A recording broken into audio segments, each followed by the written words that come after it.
Welcome to the Neijiaquan podcast. My name is Isaac Kamens. This is a bi-weekly podcast where my friend Jess O'Brien and I discuss internal martial arts, Qigong, and meditation. This week, we finish our discussion on Grandmaster Li Cunyi. We take a look at his book from, I believe it's 1919. He talks about the five elements and their relationship to Xingyi. So we talk a bunch about the different aspects of the five elements and how that relates to movement and martial arts. Then we talk a bit about the Lianwanchuan, the linking form of Xingyi, and how that develops certain aspects of Xingyi's fighting practices. Then we move on to the neigong practice session of the podcast, where we lead a short little session on the bending and straightening neigong.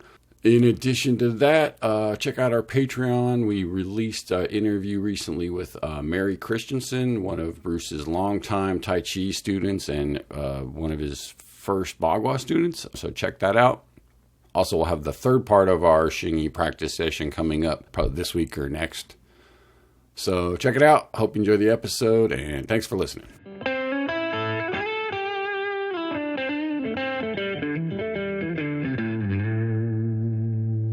Welcome to the Neijiaquan podcast with Isaac and Jess. Today we're going to talk some more about the great Xingyi Master Li Cunyi. So looking further at Master Li's book here, he talks a lot about how the elements interact with each other and the five different elements of Xingyi and of nature itself. So there's quite a bit of philosophy here that's interesting. And then there's also the idea of each of the five elements generates one of the others. And subsequently, each of the five elements can, as he puts here, overcome one of the others. So there's the generative five elements and the degenerative five elements. He talks about that as well. Yeah, sometimes it's called the creative and destructive cycles. And mostly I think they're referring to directions, right? That each element is referring to a motion, right? So metal is a chopping motion, top to bottom. Water is a drilling motion from bottom to top. Wood is a straight motion from forward to back. From back to forward. Fire is a diagonal motion from bottom to top.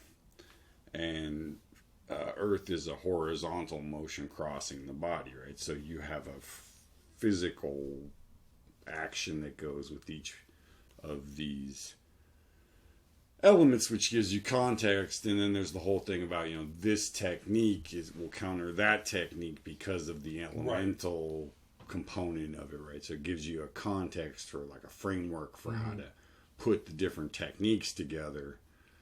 The most, obvious one being that metal chops wood, right?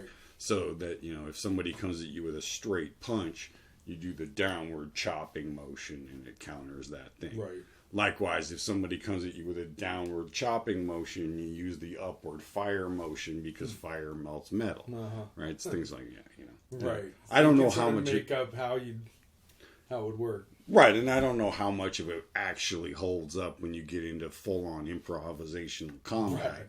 But at least, like I said, as a framework for learning, it's a very helpful kind of helps you divide up which the actions are going to work for what. And then there's the five element side of that we've trained before, where you try to feel that elemental awareness inside your body on like a neigong level as well. Right, that's more that's the Taoist neigong aspect of it, sort of folded into the martial art part of it, which not all schools of Xingyi do that. But you can clearly see from the Li Cunyi book that he does that school. They did. He's pretty interested in it. I mean, they are. Not one of these schools where it is just in name or just in theory. In theory, they're directly saying, you have to activate this action, this channel in order to do the technique. They're spelling that out on sort of a Chinese medicine level and an energetic level. Which is kind of what sets Xingyi apart. I mean, is that it's very simple on a physical level, but it has these layers of, internal aspects and elemental aspects and mental aspects and all this other stuff that kind of takes a long time to develop. Right, I get that for sure. And so when you're doing those elemental practices, that's like neigong within your body to feel that. It's not just like feel fire, but feel the nature of fire and how might work within a physical system. So, yeah, the nature of the element or the way the element is manifested in your body, right? So it's like you said, it's not, it's not a literal thing, but it's a the way it is inside your body. Right. So that's what we'll be doing on the Patreon episodes. The Santi stuff we're putting out on the Patreon is about how you develop that 5 element practice, which doesn't have a direct combat application, right. but it is the sort of groundwork that Xingyi was based on. The fundamental principles that are in this first chapter here. Right. Moving on to section 3, explanation of the 4 antennas. Now, this isn't something I've heard about until I read this book. Well, a little bit, but not in this context. He says, the body has blood, muscle, sinew, and bone. The end points of these tissues are called antennae. So I think I have read in other books about the tips of the flesh is the fingernails or something like that. Right. Here he's saying the antenna of the blood is the hair, the antenna of the muscle is the tongue, the antenna of the sinews is the nails, and the antenna of the bones is the teeth. When the 4 antennas express power, they can transform you into something unearthly, transmitting to the opponent that he should fear you. Like, oh my God, this is kind of crazy. Yeah, that's very primal. It's super primal, yeah. So it's interesting. He was talking about this philosophy stuff at the beginning, like these elements within you and stuff. But now, listen to this first poem. The blood's antenna. Filled with a rage, your hairs will stand on end. With your blood clearly quickened, the opponent will tremble in fear. Even though hairs are so small, they have no trouble in wrecking the opponent's morale. Again, yeah, I think this speaks to that internal, quote-unquote, aspect of it. He's trying to say that, this isn't just about what's happening outside of you, that you're feeling something, that that it's a physical sensation, not just a thought or a reflexive action, right? So you're not like pumping yourself up in your mind going, I'm fire, I'm a tiger, or whatever. Right. You're filled with a rage and your hairs stand on end. I mean, that's a lot of energy boiling up. Yeah, I don't know if I would use the term rage, but it's aggression. Yeah. Right? I mean, the phrase I like is it's aggression without emotion, right? So that fire is not, fire doesn't get angry when it jumps from one tree to another. It just does it because that's what its nature is. Xingyi is kind of the same way. Its nature is to penetrate and smush and burn and crush whatever's in front of it. And so this idea of, you have to have a certain mentality for that to happen. And so this, each one of these elements is representative not just of a physical thing, but also a mindset, right? So the first one, metal, the mindset of metal is, it's the ability to focus on something, right? It's the mental element. It's the, you want to put your attention on something. That's the metal element, right? The thing that sort of cuts through all the noise around you and says, I'm going to look at this one thing in front of me rather than the 10,000 things that are coming at me, right? So you want to read something, your mind has to do a metal thing to get there, right? Then water, for example, is the ability for your mind to sit with something, to just be there and be calm with an idea. Wood is the ability for your mind to penetrate something, go deeper, and kind of see outside the box, or in this case, deeper into the box, right? So you're able to go from a surface level idea of something to a much deeper rootedness. Yeah. Fire is the ability to not get stuck on one idea, but to be able to multitask, essentially, to have multiple ideas in your head at the same time that can all be burning, multiple fires burning, right? That you have a lot of stuff going on, but you're able to jump from one to the other. And then earth is the idea that your mind is able to just be stable no matter what happens, right? So the Kipling thing of, if the world is going to shit around me, I can keep my center, right? And this idea that you just are able to stay, contained within your own field and not be influenced by what's around you, right? That stability of earth, right? And so each one has its own kind of piece to it. But anyways, moving on. Right, fair enough. And I just wanted to hit the last one here, the antenna of the bones. Courage lies in the bones and expresses in the teeth. The opponent's flesh looks yummy, says your glaring eyes. Baring your teeth will make him quite unnerved. So the very first time I ever heard Bruce talk about Xingyi, we were at a retreat and somebody asked him, if he would teach Xingyi, and then he was talking about, sure, I'll do it. And then someone asked, well, what's Xingyi like compared to Tai Chi? And he lunged at the guy, bent his head to the side, and put his teeth on the guy's neck. What? And he stopped. I mean, he didn't penetrate the guy, but he said, that's Xingyi. So Classic. That teeth thing kind of resonated.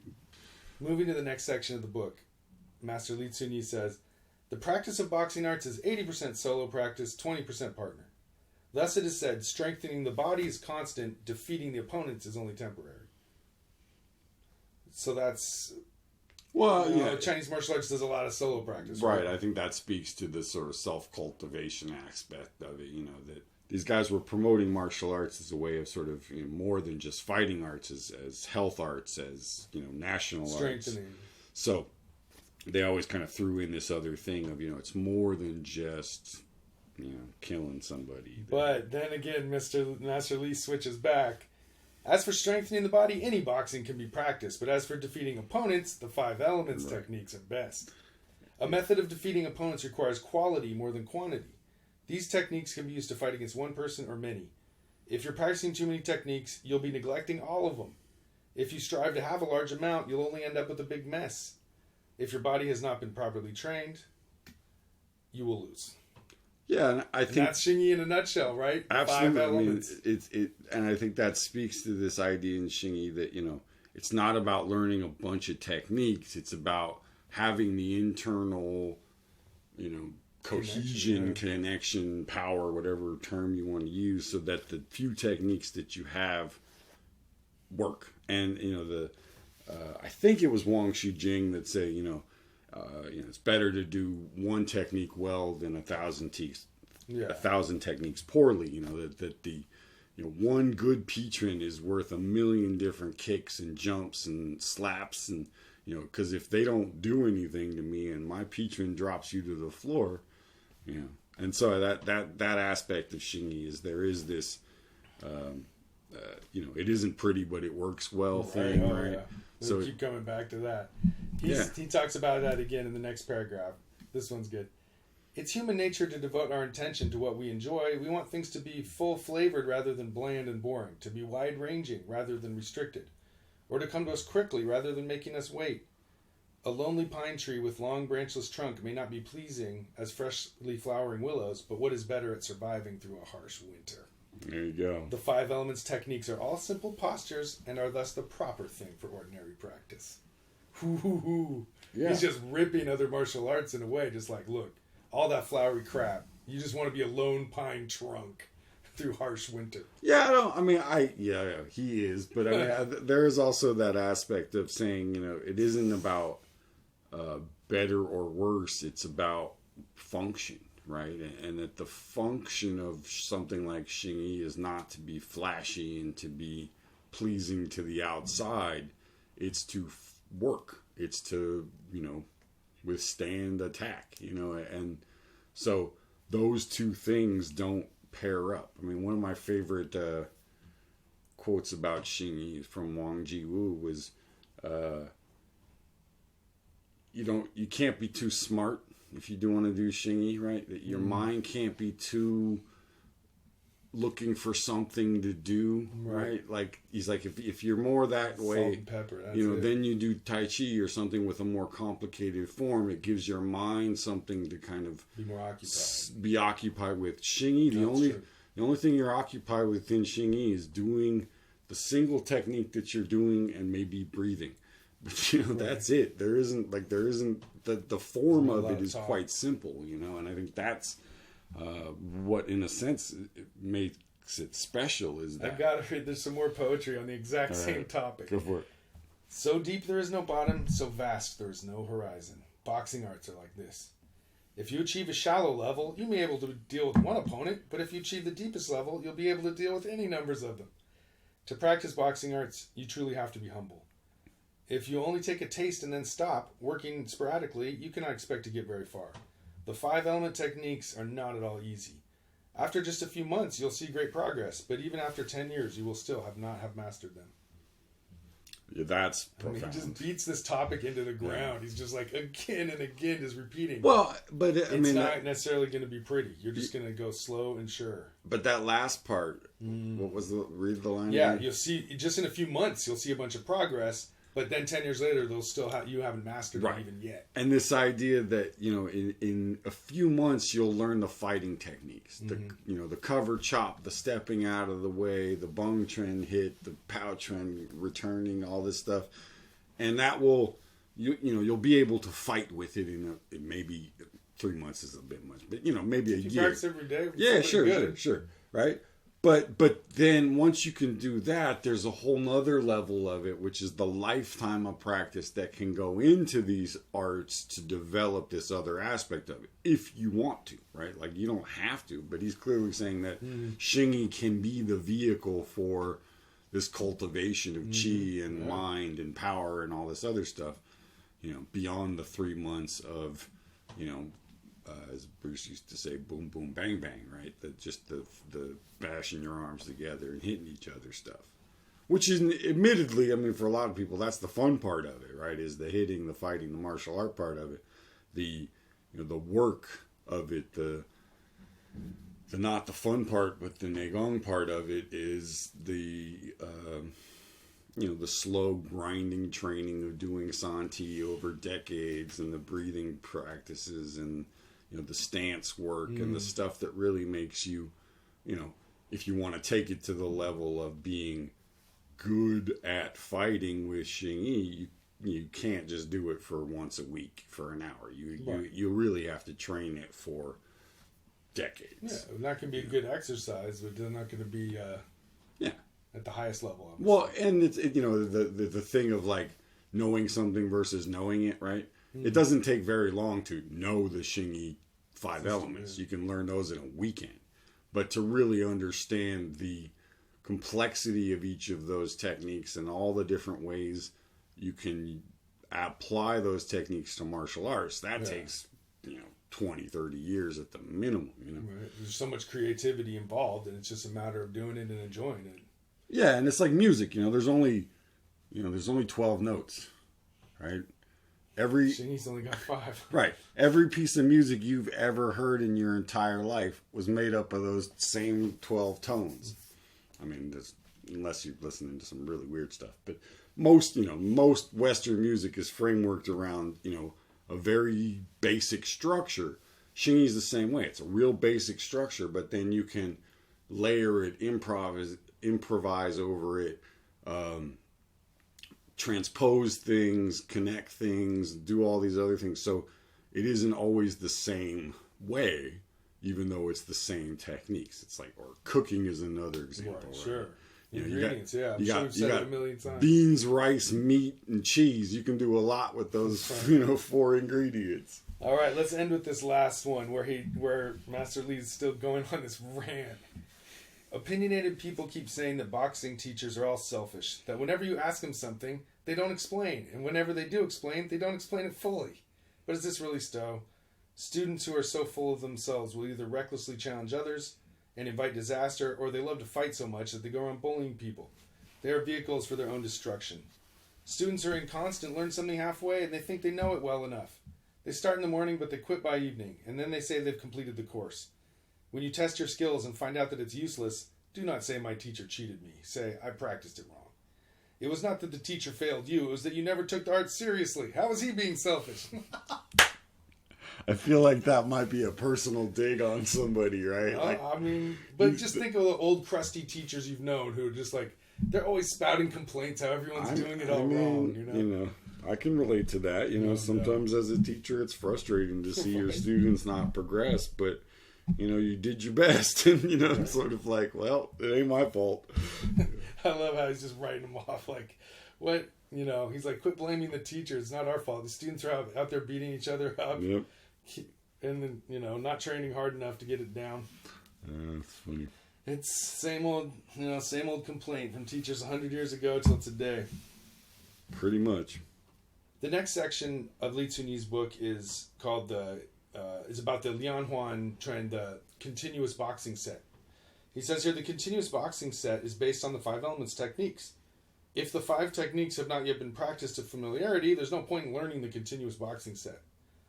He said the set has altogether 10 postures, minus the beginning and turning, about half of them advancing, half retreating. Although the scope of practicing only back and forth is rather small, it does have the method of reaching far. Practice in a broad space so the postures do not get shortened. Reach far all the way through the first performance of the postures. Do not turn around until you have performed the final crashing movement. Then repeat the movements, and then by going back and forth all over again, the set will consist of 40 postures. So that's that Lianhuan set that goes, there's a series of punching and kicking as you go back and forth. Yeah. Not much kicking. Mostly punching. But it's different than the other Xingyi sets because you go back and forth on a line. I guess some of the animals you might do that, but in terms of the Xingyi 5 elements, this adds footwork, a different type of footwork. Well, the way I understand it is that when you initially learn the 5 elements, if you just stick into the classic thing and you don't deviate, most of it's, really all of it's going forward. And that what the Lianhuan teaches is the thing of going backwards and forward and being able to issue full power as you go backwards. There's a little bit of it. Back and shoot forward. Right. For example, there's a little bit of it in the turnaround of Bung Chen, so it's usually been introduced there, the concept, but you know, one movement doesn't really give you that many different variations on it. For example, I learned a lot of it in P-Trim, but that was a deviation from the form, right? It wasn't in the form to do it that way. The Lianhuan is, it's in the form to go back, forward, forward, back, forward. And this is you cross step too. You step with one side while you punch with the other, so you start weaving those and this cross connections. Yeah, this back and forth thing of the stepping, I think, is one of the essential pieces of Xingyi if you're going to use it to fight, because if you just stand there, it doesn't work. You can't just walk forward all the time. You have to be able to back up. But the sort of unique aspect of it is that as you're backing up, you're not retreating or blocking something, you're hitting something. So you're issuing full power as you back up in the form, rather than kind of withdrawing and trying to protect yourself, which is a more common thing when people back up. So it's the way Bruce put it to me was, you are retreating to gain tactical advantage. You are not running away, right? You're not backing up. You're taking a step back so that you can set yourself up so when the other guy comes forward, you have an even better shot than if you were standing still, right? It's so it's an aggressive action. It's a tactical thing, not a fearful retreat. Right. Because Xingyi does not have that thing of I'm scared so I back up. Just that mindset does not exist. You either move back to gain a tactical advantage, or you leave. Right? You don't stand there trying to retreat. The object is to take space from the other. Because if you side. If you take it from a battle, the original intent of it as a battlefield thing, if you aren't taking the other guy's territory, you're losing the battle, even if you're killing more guys, right? Because if the point is to get that territory, right? And so Xingyi, from a tactical advantage, is or perspective is to always be gaining ground on the other person. Which it's just a different mindset than to try to kind of like stick and move thing, right? Where you're hitting them and then backing up and then hitting them and backing up. Xingyi doesn't do that. You either go forward because you have the tactical advantage in the opening, or you wait until there is one and you can retreat a little bit to gain advantage. But if that advantage does not show up very quickly, then you probably should just leave because you're not going to win that fight. Right? It's like take your best shot, then you might want to continue. Right. If you take 3 shots and none of them work, and you change angles 3 times and none of those work, you should probably just bail on that fight. Switch to somebody else. The discretion is the better part of valor, right? And so, ideally that's not the case, but you should have the mindset of, well, if I can't win this fight, I shouldn't just try to prove something. Do it out of ego or something. Yeah, exactly. Prove something. It's like, that's not smart. That gets you put in the hospital. He brings it up at the end by saying, boxing methods are first of all based in application. Continuous boxing set can be considered continuous application. So his idea is that once you learn a single application, it's now that the continuous boxing, you just keep applying application after application. Right. So you just adjust your techniques to suit. One of the things he mentions is all the techniques can be done using a saber, spear, staff, or sword. The edge of the blade can be used to chop. The tip of the blade can be used to stab. So he goes off for a while about how this applies to weapons just as much as hand to hand. I think that's why it's only done on one side generally, because it does have that thing of one hand would be the weapon hand, so you kind of always have the same side as the forward side. Shield effect, yeah.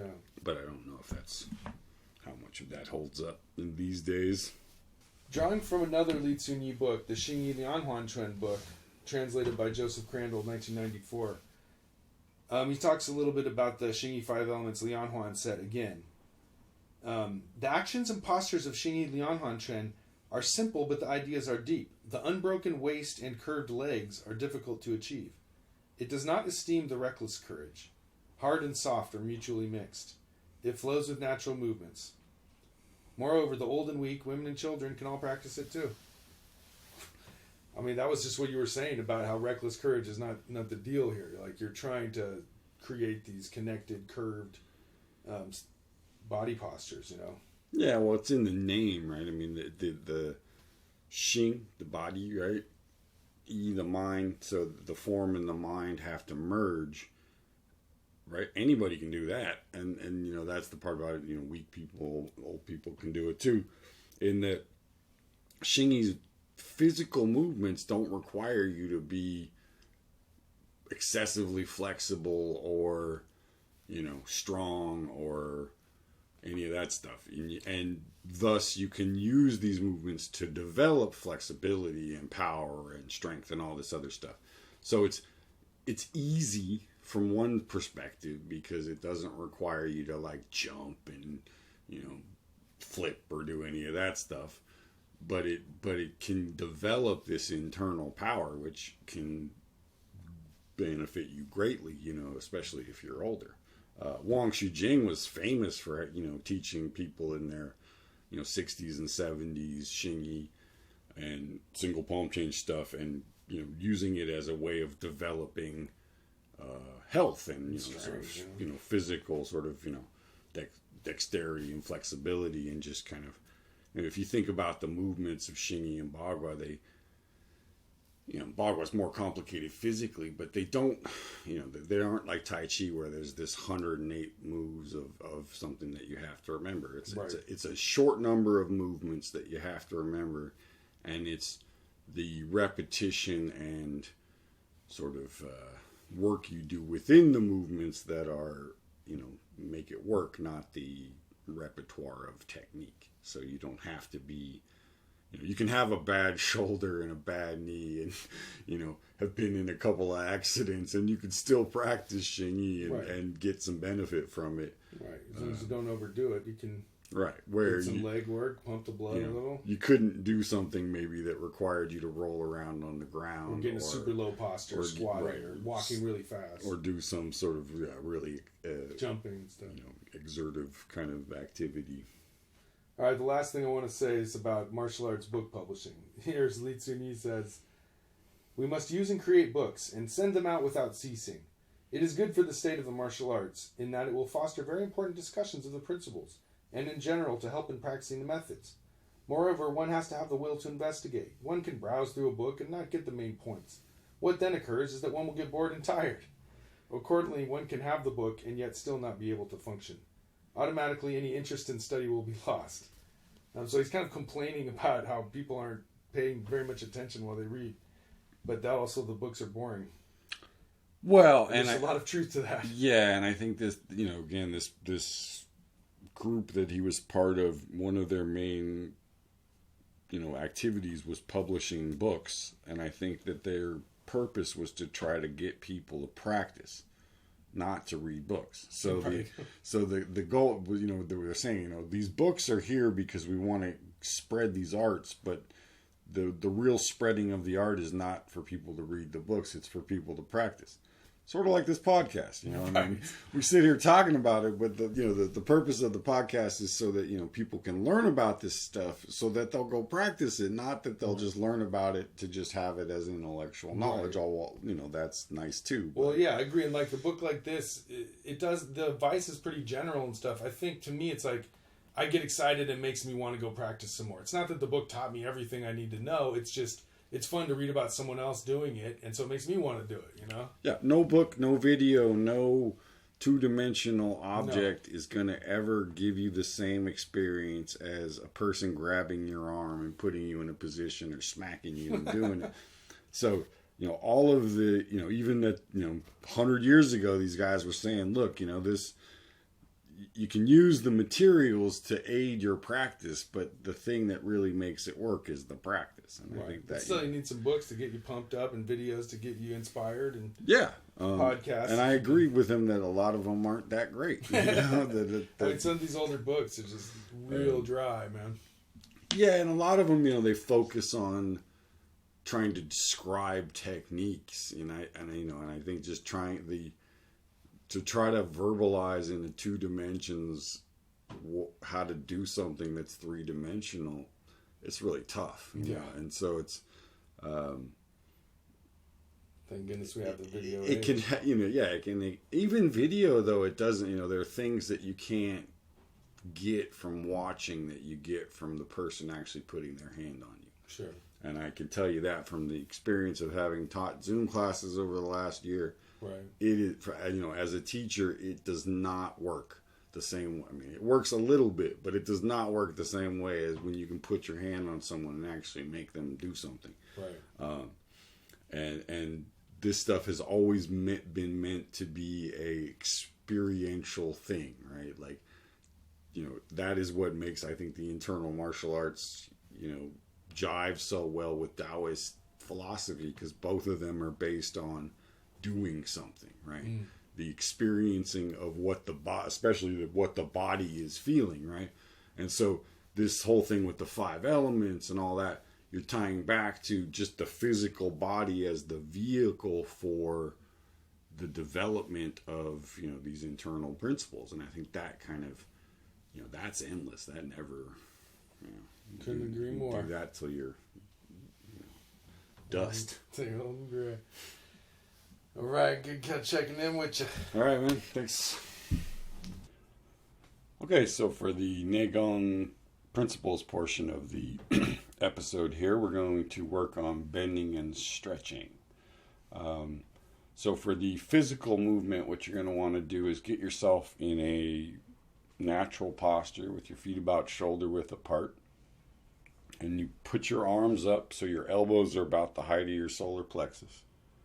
Relax your wrist, relax your shoulders, and without letting your elbow come back towards your body, you're going to bend your arm till it's about 70% bent.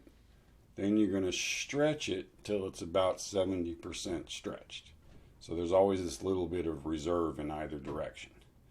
Then you're going to do the same thing with your legs. You're going to bend them about 30%, and then you're going to stretch them. So you just get that little bit of a bend, stretch.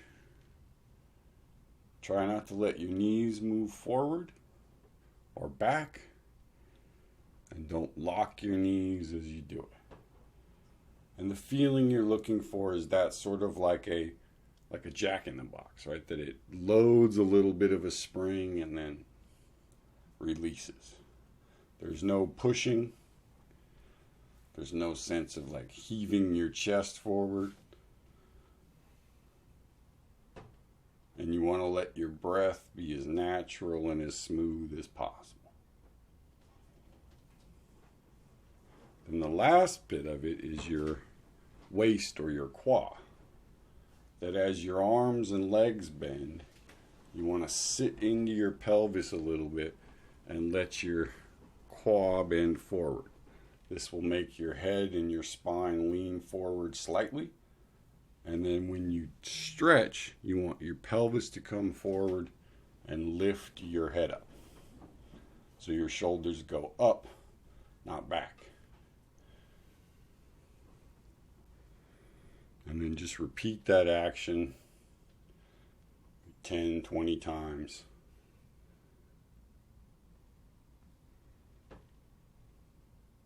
Then let your arms drop to your side. Take a deep breath and relax.